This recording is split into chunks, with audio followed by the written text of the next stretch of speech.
ఈరోజు ప్రజాస్వామ్యం పైన దాడి జరిగిన రోజు మరి జంతర్ మంతర్ దగ్గర మరి ఈ దేశంలో సంబంధించిన విద్యార్థులు నిరుద్యోగులు అందరూ కూడా న్యాయం కోసం ప్రజాస్వామ్య హక్కుల కోసం రాజ్యాంగ పరిరక్షణ కోసం మరి ఢిల్లీలో 20 రోజుల నుంచి మరి పోరాటం జరుగుతూ ఉంది.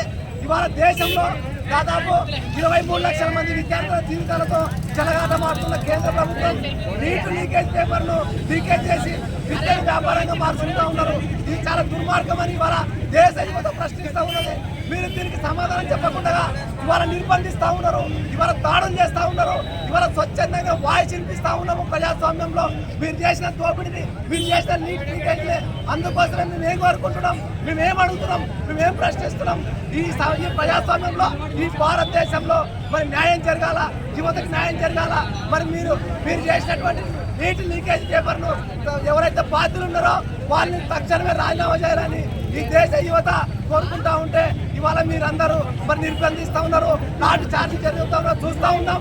ఇవాళ జంతర్ మంతర్ ఢిల్లీలో మరి భయంకరమైన దాడులు జరిగినా కూడా కొట్టండి అని అంటున్నారు విద్యార్థులు ఇవాళ. కాబట్టి మరి కేంద్ర ప్రభుత్వానికి స్వయం ఉంటే, కేంద్ర ప్రభుత్వానికి ఈ దేశం పైన చిత్తశుద్ధి ఉంటే, కేంద్ర ప్రభుత్వానికి ఈ రాజ్యాంగం పైన ప్రేమ మక్కువ ఉంటే ఖచ్చితంగా తక్షణమే మరి ఏదైతే కేంద్ర విద్యాశాఖ మంత్రి ఉన్నాడో ధర్మేంద్ర ప్రధాన్ రాజీనామా చేయాలని ఈరోజు పెద్ద ఎత్తున గద్వాల జిల్లా కేంద్రంలో అన్ని విద్యార్థి సంఘాల ఐక్య వేదికలో మరి శాంతియుతంగా నిరసన ర్యాలీ చేయడం జరిగింది. మాది ఒకటే డిమాండ్, ఒకటి రాజీనామా చేయాలి ధర్మేంద్ర ప్రధాన్, 2 ఈ దేశానికి ప్రతి సంవత్సరము నిరుద్యోగులకు 2 కోట్లు కేటాయించాలి. అదేవిధంగా ఇప్పుడు వరకు చనిపోయినటువంటి 20 మంది విద్యార్థులకు ఒక్కొక్కరికి ₹1 కోటి నష్టపరిహారం ఇవ్వాలని, అదేవిధంగా ఈ ప్రజాస్వామ్యాన్ని కాపాడాలని, అందుకోసమని ఈరోజు దేశం మొత్తం యువత కూడా రోడ్ల మీదకి వచ్చి వాయిస్ వినిపిస్తూ ఉంది. కాబట్టి న్యాయం జరిగే వరకు పోరాటం ఆగదని ఈ సందర్భంగా హెచ్చరిస్తూ డిమాండ్ చేస్తున్నాం.